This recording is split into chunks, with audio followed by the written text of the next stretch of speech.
Aussi, merci beaucoup à David. Et merci beaucoup aussi à Julie et David Chongo et tous les gens qui supportent ce festival. J'espère que je peux être part l'année prochaine. Là, à Kinshasa, au moment où je suis à Zurich, en Suisse. Et je vais parler un petit peu de deux aspects de mes compositions. Quelquefois, mon français peut-être pas si parfait, alors Julie doit peut-être traduire un peu, mais j'essaie de faire tous en français.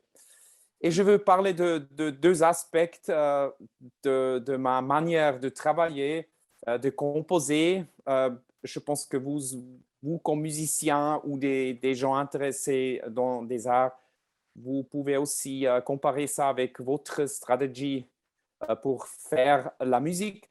Alors, je veux vous montrer comment je travaille avec des rythmes et comment je les transforme sur le piano.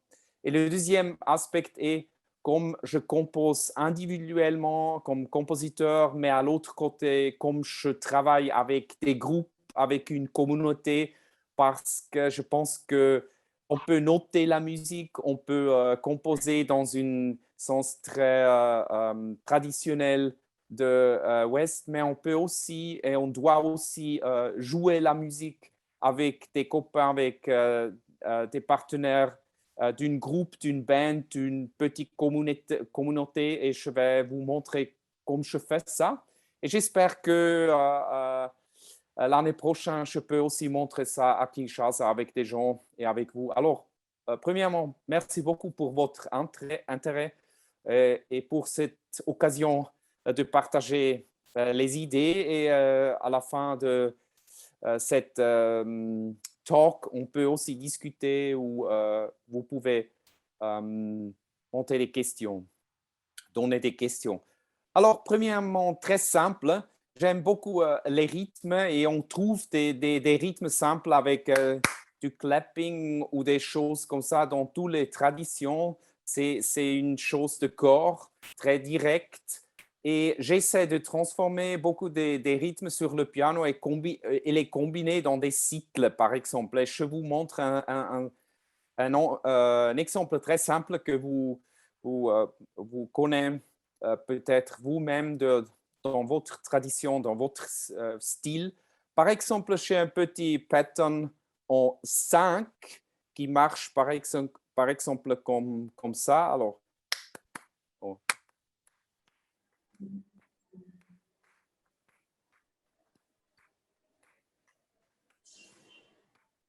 Pouvez-vous m'écouter comme ça? Ça marche? Ouais, on n'a pas entendu les. On n'a pas entendu les claquements. On n'entend pas le claquement, on n'entend pas le. On avait l'image, mais pas le son.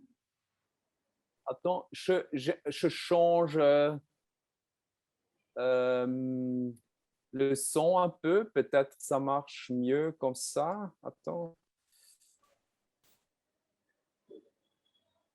Quand tu parles, on t'entend. OK, attends un petit moment. Peut-être ça marche mieux. C'est comme ça. Alors, je fais ça un peu plus lentement parce que comme ça, vous pouvez peut-être entendre mieux. Comme ça. Alors, je 1, 2, 3, 1, 2, 1, 2, 3, 1, 2. Comme ça. Tac, tac, tac.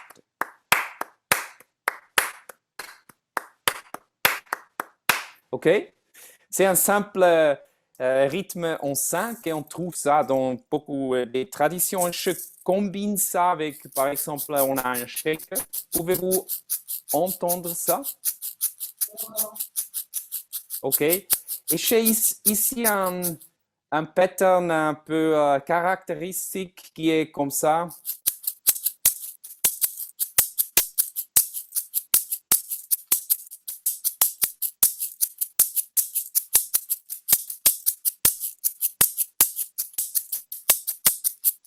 Alors, le pattern sur ma main gauche, c'est ta ta da ka da da da da da ka 1 1 da, dan, da, tchikat, kan, da, da, dan, da, tchikat, kan, da. Et comme je combine ça, en 9 et l'autre est en 5, vous pouvez créer des cycles qui, euh, qui, qui peut créer une combinaison 9 fois 5 ou 5 fois 9. Et je vais jouer ça sur le piano. Et Julie, tu peux me dire si vous pouvez écouter, entendre ça un moment?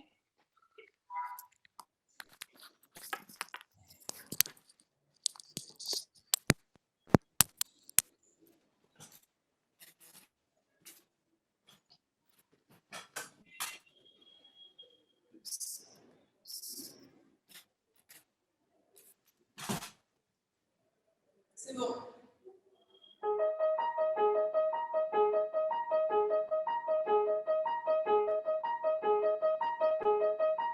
Ça marche?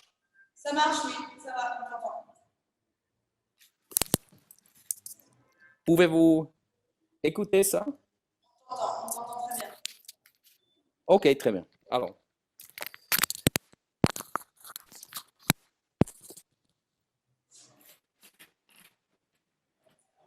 J'ai ici le 5.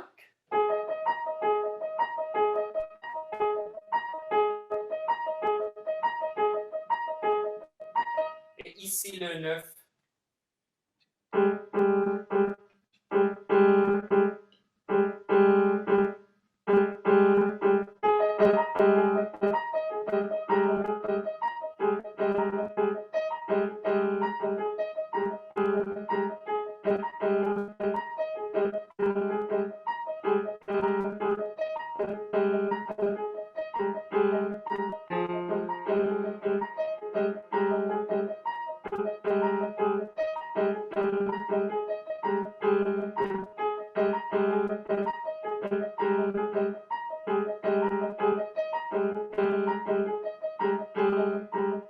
Alors, comme ça, on a 5 contre 9. Par exemple, quand j'ai une ligne de basse, ça marche comme ça.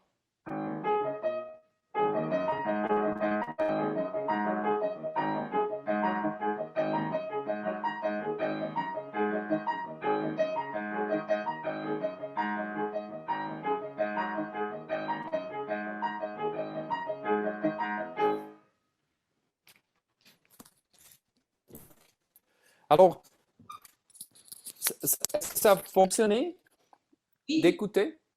Oui. Alors, ça veut dire que c'est un simple exemple comme on peut transformer des rythmes sur le piano et les combiner avec les deux mains. Quelquefois, j'ai par exemple aussi un autre 3 contre le 9 et contre le 5. Et avec les deux mains, on peut combiner tout ça. Et comme ça, on a des cycles très intéressants qui ne sont pas nécessairement seulement en 3 ou en 4, mais une monde très riche, rythmique, avec beaucoup de possibilités de combiner les patterns, les petites phrases qui marchent comme ça. Et puis, nous pouvons changer aussi les accords et créer un morceau très long avec les combinations qui est le morceau est seulement basé sur le groove et le rythme et le flow et le time. Et je vais jouer un petit exemple de ça avec les deux rythmes, encore une fois, où on écoute aussi le changement des accords. OK? Ok.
Alors, finalement, quand je combine ça, je peux développer un morceau tout long.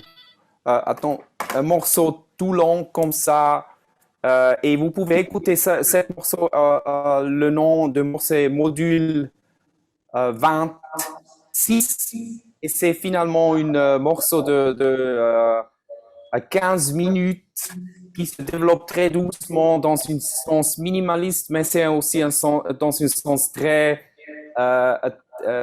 traditionnel des combinations des rythmes, mais pas seulement 5, 3, 4, mais avec beaucoup plus des possibilités rythmiques. Et finalement, quand on joue ça avec une groupe, on doit vraiment s'entraîner comme dans une vraie communauté où on joue toujours la musique parce que c'est simple, mais dans la musique, c'est si complexe. C'est pour ça que normalement, quand j'ai trouvé des rythmes qui sont intéressants et j'ai créé un morceau, je commence à jouer ça avec mon groupe, avec des gens qui déjà jouent ensemble depuis des ans et, et qui connaît très bien tous les patterns, toutes les phrases de ma musique. Et comme ça, on joue chaque semaine ensemble dans un club qui j'ai aussi fondé. Et on s'entraîne ensemble comme un groupe avec des concerts chaque semaine pendant toute l'année. Et nous faisons ça déjà depuis plus que 15 ans. Chaque lundi, on a un meeting, on a un concert, on a une répétition et finalement on joue euh, euh, dans, in the evening. Soit. Les soirs que Julie et David, ils ont aussi visité le club où on se rencontre ensemble et on travaille chaque semaine. Alors, on a 52 concerts par an seulement dans notre club. Et cette club est une initiative aussi des musiciens, une initiative aussi de ma groupe pour être tout le temps capable de jouer et de vraiment développer les compositions dans un sens d'une communauté et pas seulement dans un sens d'un compositeur qui compose la musique, fait des partitions, des choses comme ça, et finalement quelques musiciens ça joue.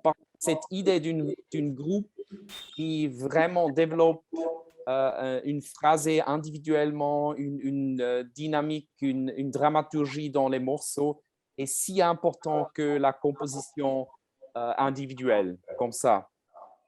Alors pour moi, normalement, quand je trouve des rythmes, je peux créer, transformer les rythmes sur le piano, puis créer comme ça un morceau si long et intéressant. Et finalement, je joue ça. Premièrement, on s'entraîne ensemble en groupe pour certaines semaines, puis on joue ça dans les lundis dans mon club. Et puis finalement, on fait des tournées avec des morceaux. Et puis finalement, on enregistre ça. Alors, quand vous écoutez, quand vous avez entendu les morceaux finalement sur des disques ou des enregistrements, ils sont déjà développés beaucoup dans mon communauté qui a une certaine part pour le développement. C'est pas développement, c'est pas seulement le compositeur, mais c'est un groupe de gens qui est intéressé de travailler ensemble depuis un certain temps. Peut-être déjà, ici, vous avez des questions ou des expériences vous-même pour partager des aspects de cette manière de travailler. C'est Alex Riquet qui a un lieu, ils ont créé leur lieu de travail en attente et pour pouvoir chaque lundi jouer tous ensemble. Si vous avez des questions, on peut là-dessus. Comment vous réagissez? Moi, j'ai une question. C'est David. Alors, moi, ce que je trouve intéressant dans les travailleurs, c'est effectivement comment il transpose les rythmes dans le piano et comment il insiste sur ces rythmes, sur des notes. Tu peux jouer pendant même voire une minute sur la même note, il insiste sur ça. Est-ce que ça a une signification spécifique ou c'est juste dans ta composition, tu mets ça pour. Est-ce que c'est rattaché au minimalisme ou à la musique contemporaine ou c'est vraiment une situation spécifique par rapport à toi-même? Oui, je pense que dans des traditions de groove, et on peut aussi trouver dans tout le monde, dans des différentes traditions, dans la musique traditionnelle, mais aussi dans la musique du pop, du rock, du jazz. Cette idée d'un flow qui les gens peuvent créer ensemble, je trouve très intéressant. Alors, normalement, quand nous jouons des rythmes sur la batterie, la percussion, c'est important de faire ça très sensuel, très directement. Mais le piano est un peu plus complexe, alors on a un différent setting avec les keys, les clés et tout ça. Et c'est un peu plus simple, mais c'est un instrument percussif, un instrument très intéressant au sens d'un mouvement répétitif, très sensuel, très direct. Et comme un pianiste, on doit aussi utiliser cette tradition de percussion et de la batterie et de s'entraîner, d'être très relâché, très joué pour servir le groove et le time et une musique rythmique parce que normalement, dans la tradition de la musique classique, mais aussi dans la musique du jazz, le pianiste joue beaucoup des mélodies, beaucoup des accords et des choses comme ça, mais pour moi, c'est aussi intéressant que le piano peut quelquefois fonctionner comme un kalimba ou un petit orchestre percussif comme ça. Alors, ça, on doit aussi s'entraîner parce qu'on a les deux mains, mais on a beaucoup de possibilités pour les combiner.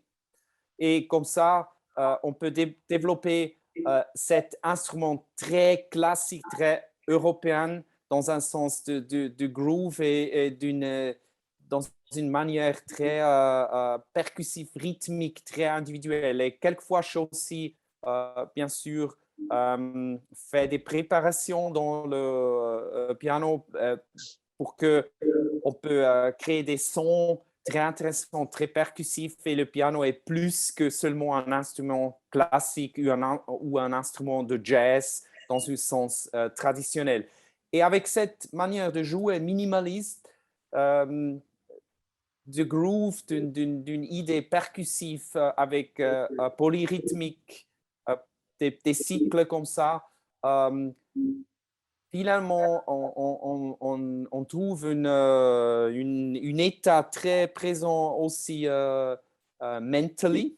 C'est quoi? Mentalement? Ouais. Oui, dans un sens très spirituel, parce que comme ça, on peut être ensemble avec l'instrument, un organisme très sensuel, très direct. Aussi avec tout la groupe. Et comme ça, le piano soudain transforme dans une animal très percussif. Et j'aime bien ça aussi, de développer le piano dans un sens comme ça. Alors, finalement, on peut jouer des rythmes et d'une musique très complexe, très intéressante, mais ça sonne très naturellement, très direct et très organique. Alors, l'année dernière, donc, vous avez gagné le plus grand prix des LAR en Suisse, à Zurich en Suisse. Et selon vous, qu'est-ce qui a fait que vous arrivez à ça dans votre composition? Qu'est-ce qui a fait que ces prix vous soient accordés dans ces... Quelles sont les spécificités qui vont distinguer aux autres personnes? Oui, je pense que pour moi, c'était toujours important que si on a une challenge, une difficulté, qu'on fait une initiative soi-même, qu'on investe quelque chose. Par exemple, en Suisse, c'est un pays très petit et quand on a une band, une groupe, on ne peut pas jouer si souvent. Et c'est pour ça que j'ai fondé un club, une initiative comme votre festival pour avoir l'occasion de inviter des gens, de faire des rencontres chaque semaine pour développer le groupe et pour aussi développer mon style et développer la qualité de notre musique comme ça. Et pour trouver une direction très spéciale, très individuellement et montrer et partager ça avec des autres gens, c'est très important qu'on fait ça pas seulement dans des occasions officielles, mais de créer des initiatives et des espaces où on peut partager ça avec des autres musiciens, des autres artistes comme ça. Et je pense que avant,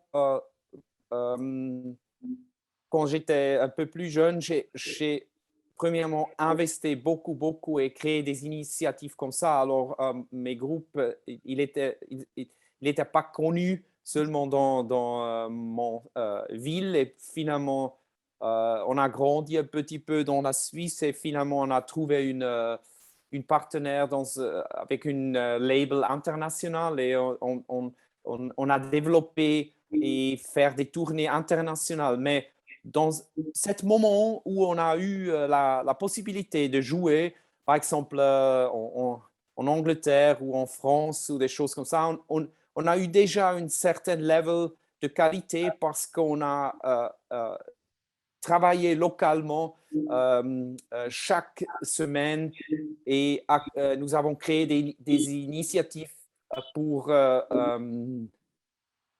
avoir la possibilité nous-mêmes de jouer si souvent que nous avons voulu comme ça. Alors, c'est très important, finalement, pas de jouer ou de seulement jouer pour être connu, mais pour développer une certaine qualité, une certaine individualité d'un style. Et pour ça, pour développer mon style, j'ai vraiment eu besoin des espaces où j'ai pu travailler chaque semaine avec mes copains. Et comme ça développait pas par pas pendant 30 ans maintenant. Alors, c'est un développement très doucement, très lentement.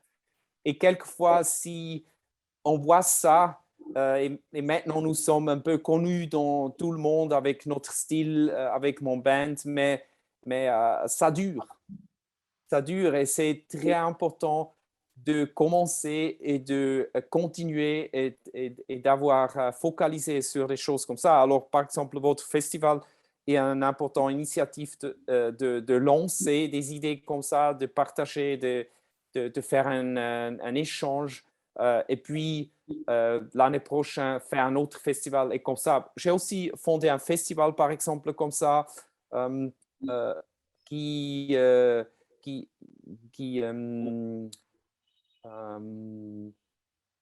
takes place, Qui a lieu? qui est, oui, tous les 2 ans, et où on invite des gens qui jouent de la musique de chambre, mais aussi avec en combination avec d'une musique de groove et très rythmique, parce qu'on n'a pas eu une occasion écouter, pour lancer ça dans des clubs officiels. Et alors, ça veut dire que tout cet succès peut-être ou cette possibilité de travailler maintenant internationalement était seulement parce que j'ai fait des initiatives et j'ai essayé de partager ça avec mes copains, mes amis et mes partenaires musicaux pendant des années.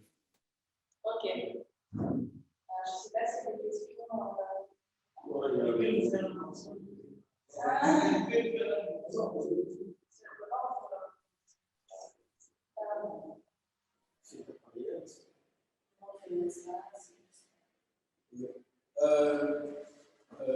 Je m'appelle Jane Gombe. Oui, enchanté. Je suis pianiste aussi. J'ai beaucoup aimé votre façon d'expliquer parce que bien en écoutant ce que vous dites, on peut déjà avoir une image sur ce qu'un pianiste peut faire ou ce qu'il ne peut pas faire. Et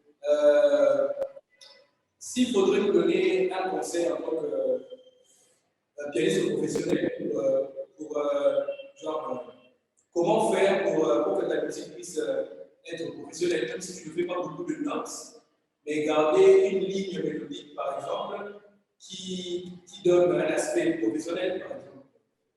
C'est un peu ça, ma question. Je ne sais pas si c'est. Oui, j'espère que j'ai tout entendu correctement. Alors, je pensais dans mon cas, par exemple, j'ai étudié de la musique du jazz, du groove moi-même, et finalement, j'ai aussi étudié officiellement de la musique classique, mais j'ai voulu trouver mon ligne, mais ça veut dire aussi que euh, j'ai dû prendre beaucoup de risques.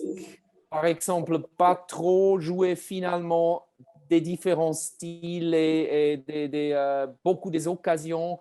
J'ai fait ça quand j'étais jeune, mais dans un certain point dans mon développement, j'ai essayé de focaliser sur les quelques idées que j'ai vraiment aimées et les idées que j'ai vraiment senti dans un sens authentique.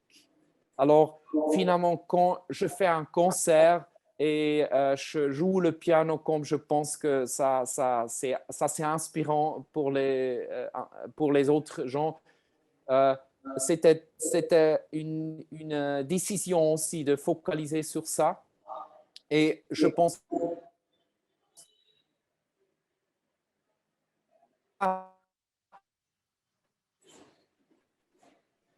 quand je fais cette idée et cette musique très spéciale parce qu'au début, quand j'ai essayé de jouer avec mes groupes, aussi comme un pianiste solo, avec cette idée minimaliste des grooves et des cycles, c'était difficile parce qu'il n'y a pas eu beaucoup des organisateurs, des gens qui ont aimé et qui ont supporté cette ligne individuelle. Mais finalement, parce que j'ai vraiment focalisé et vraiment senti ça authentique, ça développé finalement comme un style très clair.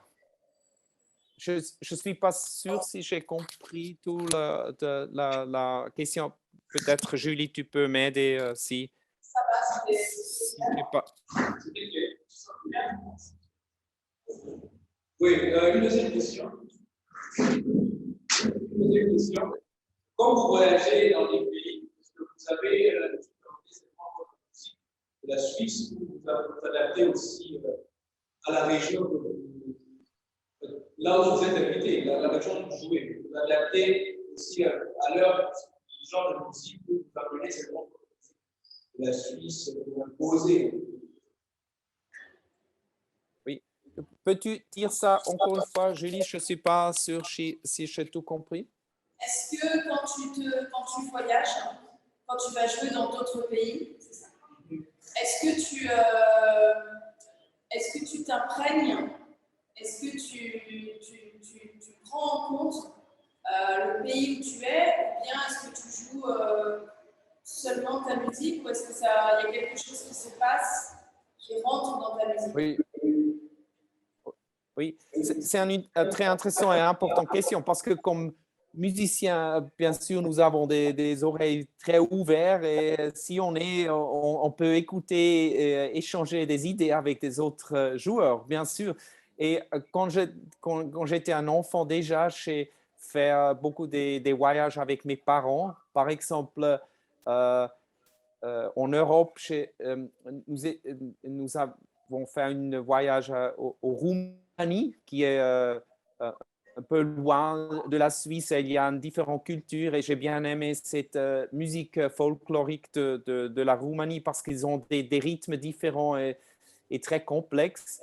Et j'ai bien aimé ça et j'ai aussi écouté finalement, j'ai acheté des disques. J'ai seulement eu 8 ans et j'ai acheté des vinyles dans les années 70. Et puis finalement, écouter beaucoup cette musique. Et je pense que pour tout le monde, tout le monde, c'est important de vraiment respecter les affinités individuellement. Normalement, nous avons 3 aspects. Alors, on a un aspect universel dans une art, on a un aspect culturel et on a un aspect individuel.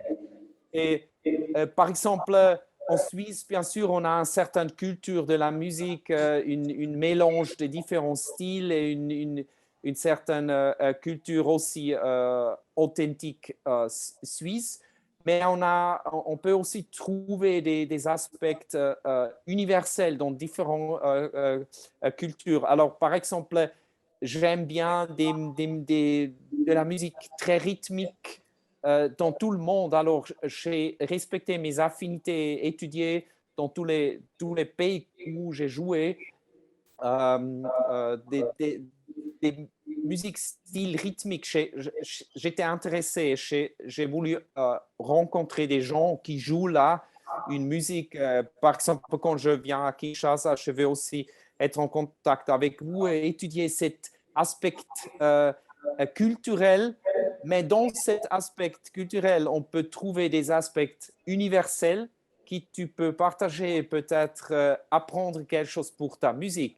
Et finalement, c'est ton intérêt individuel. Parce que quelquefois, nous pensons qu'on a des cultures et on ne doit pas toucher des cultures parce que c'est un peu dangereux. On a des cultures très individuelles, très nationales et des choses comme ça. Mais quand tu as un certain intérêt individuel, par exemple, dans mon cas, une affinité rythmique, je suis simplement heureux quand quelqu'un groove dans un certain sens. Et pour moi, ce n'est pas si important si cette groove vient de l'Afrique ou de la Suisse ou de Norvège ou de l'Amérique ou d'une certaine tribe, d'un certain contexte.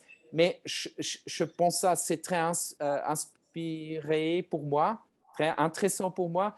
Et bien sûr, je respecte les gens, la culture et cette communauté qui a développé cette musique, mais j'essaie d'étudier et apprendre ça et finalement transformer ça dans un sens euh, très sérieux artistique, avec une respect pour la culture, mais aussi un respect pour ma fantaisie et mes affinités individuelles. Alors, ça veut dire que nous devons peut-être avoir une conscience pour les 3 aspects. Euh, Par exemple, on trouve dans toutes les cultures des musiques qui sont développées dans la communauté, alors quand les gens travaillent ensemble. Ce n'est pas un phénomène local ou culturel, c'est un phénomène universel. Mais finalement, bien sûr, dans des différentes cultures, ça marche un peu différent. Et finalement, on a le troisième aspect, on a un intérêt individuel. Alors, on doit combiner et respecter ces trois aspects. Et finalement, le message intéressant est qu'on peut apprendre dans tous les pays parce que là, on trouve aussi cet aspect culturel, des gens individuels qui ont une certaine authenticité et on peut trouver des choses à partager universellement.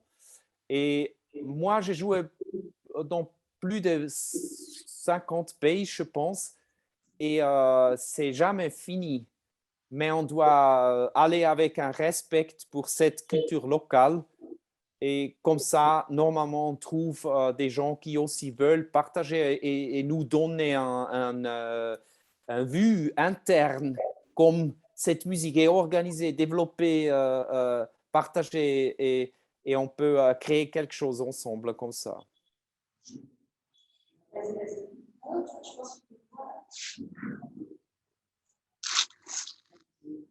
Bonjour. Bonjour, grand plaisir. Oui, je m'appelle Manasseh Kambal, je suis pianiste. Je suis pianiste. J'ai une question pour vous. D'ailleurs, c'est pas mieux. En tant que pianiste, quels sont les répertoires des pianistes? Quel est votre secret de travail? Peut-être Julie, oui, merci. Julie, peux-tu dire ça encore une fois parce que c'était un peu... Oui, c'est ça. Quels sont ces répertoires? Et ça, c'est une question très générale. Oui, mais il faut pas répondre à ça. Alors, la question, c'est quels sont les répertoires de pianistes en général? Mais ça veut dire que c'est une question qui ça dépend des pianistes. Il y a des répertoires à compris juste pour les pianistes. Ah, est-ce qu'il y a des répertoires spécifiques au piano? C'est ça la question, mais non? Oui, non, oui, c'est une intéressante question parce que si je compare ça correctement, je pense que pour un pianiste aujourd'hui, un pianiste qui vraiment joue cet instrument traditionnel créé dans le 19e siècle, on a un répertoire si grand et c'est très difficile de créer un overview. C'est quoi, Julie? Une vue d'ensemble. Oui, une vue d'ensemble sur tout ce répertoire. Et finalement, j'ai noté que pour moi, c'est important de vraiment trouver mes intérêts spécifiques et finalement jouer et étudier un certain part de cet répertoire. Parce que normalement, pour un pianiste, c'est trop grand. Alors, par exemple, en Suisse, si on étudie de la musique, tu dois déjà choisir si tu études la musique classique traditionnelle, la musique classique contemporaine, le jazz traditionnel ou le jazz contemporain, de la musique de pop ou aussi de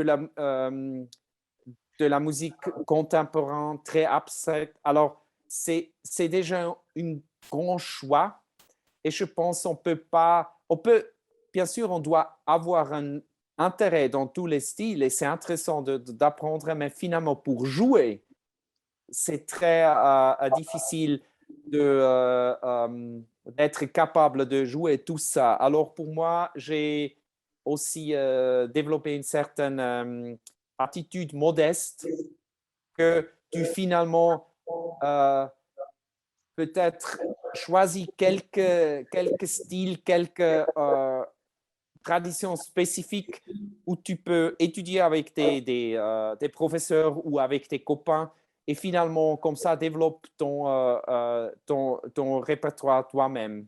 Et par exemple, dans la musique classique, mais maintenant aussi dans le jazz, les années des études sont déjà très longues pour des étudiants normalement. Et le répertoire grandit chaque année dans un sens qu'on ne peut pas comparer. Par exemple, si on compare ça avec le 19e siècle où on a déjà où on a eu une vue ensemble des styles comme ça, aussi pour, par exemple, pas seulement jouer, mais aussi improviser dans un certain style. Et c'est pour ça que pour moi, j'ai étudié de la musique classique, mais je joue pas la musique classique parce que c'est pour faire des performances avec la musique classique, on doit aussi avoir une certaine training et tout ça. Alors, je focalise sur mon musique. Mais quel est votre secret du travail? Peux-tu dire ça encore une fois, Julie, s'il te plaît? What is your secret? Quel est ton secret? Oh, OK. Réduction, focaliser, réduction, mais aussi vraiment faire qu'on aime. Parce que peut-être vous pouvez imaginer que pour vous, c'est peut-être normal avec votre tradition d'avoir une grande affinité, une grande tradition de groove, de la musique percussive, mais en Suisse, ce n'est pas si grand et pas si normal. Et pour moi, j'ai toujours aimé comme un enfant la musique du groove et la musique percussive. Et mon secret était de croire en ça, que je vraiment peux sentir ça et j'aime ça et je suis heureux quand je joue cette musique. Et c'était au début un peu difficile de créer ça et aussi finalement, par exemple, présenter cette musique en Amérique avec cette grande tradition de jazz en Amérique. Mais finalement, ça marchait et les gens ont aimé et respecté notre musique parce que quand nous jouons la musique, on peut vraiment sentir la joie et cet esprit de faire ça ensemble. Et pour moi, ça, c'est le secret de la musique en général. Aussi dans la musique classique, dans ce temps où la musique classique était développée, les gens ont vraiment joué ensemble. On a eu des orchestres traditionnels dans chaque ville et ils ont eu une style individuel comme la communauté a joué la musique. C'était une musique très vivide et j'aime ça que le secret pour faire une musique très directe, très sensuelle, c'est le secret de faire ça ensemble avec choix et vraiment avec avec focaliser sur cette idée de jouer ça ensemble.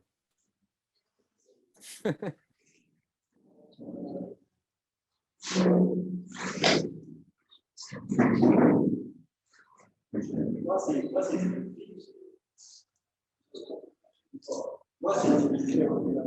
si vraiment un ce que vous avez et votre stature, succès, c'est de savoir comment tout ça les difficultés auxquelles vous avez été confrontés au début, votre source de motivation, j'aimerais savoir comment votre carrière, votre expérience, tout ça. Une petite historique sur vous et la musique. Oui. Julie, peux-tu répéter s'il te plaît? La question est, je pense qu'on va concentrer sur la musique même. La question est comment est-ce que ça a commencé? Encore une fois, comment? Comment est-ce que ça a commencé? How did it begin? Oh, How did it start? oui. Ouais. Bonne question aussi. Alors, j'ai déjà joué beaucoup comme enfant et j'ai eu aussi c'était un peu un hasard, mais quand j'ai eu 10 ans, j'ai rencontré le batteur, Caspar, et avec lui, je toujours joue aujourd'hui. Il était un très bon batteur et moi, j'ai aussi commencé avec la batterie parce que comme enfant, j'étais dans l'école dans classe de la musique, mais là, la professeuse, il ne m'a pas aimé, elle a pensé que je dois jouer la violon et les choses comme ça, mais j'ai aimé les rythmes de la batterie. Alors, ma mère m'a respecté et elle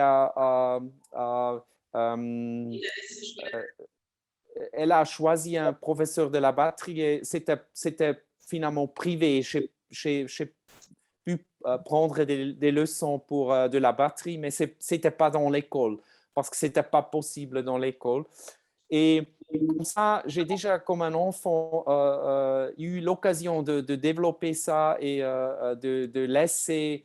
Ma mère m'a lancé comme ça, explorer mes intérêts comme ça. Et alors, finalement, j'ai déjà rencontré Caspar, le batteur, qui on peut aussi écouter dans tout notre enregistrement.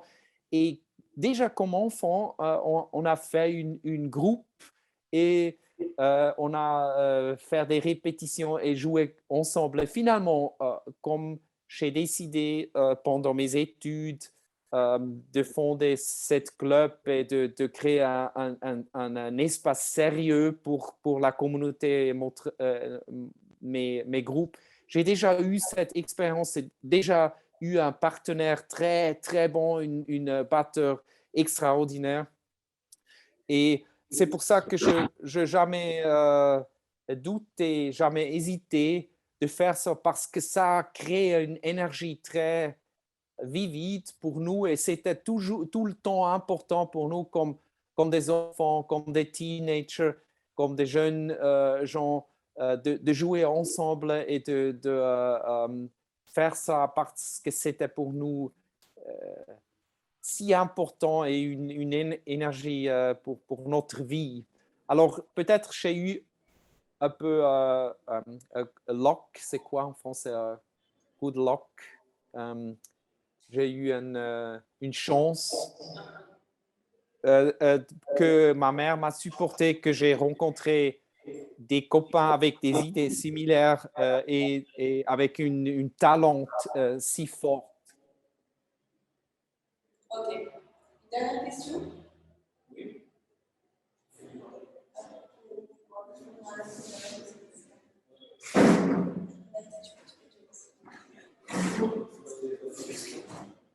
Est-ce que tu as choisi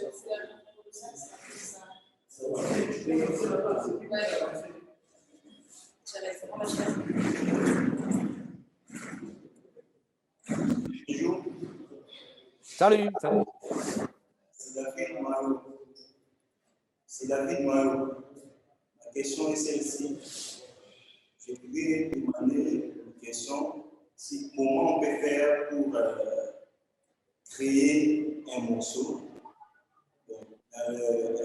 en fusion avec le rythme traditionnel et puis l'harmonie jazz. Qu'est-ce que c'est? Oui, ok.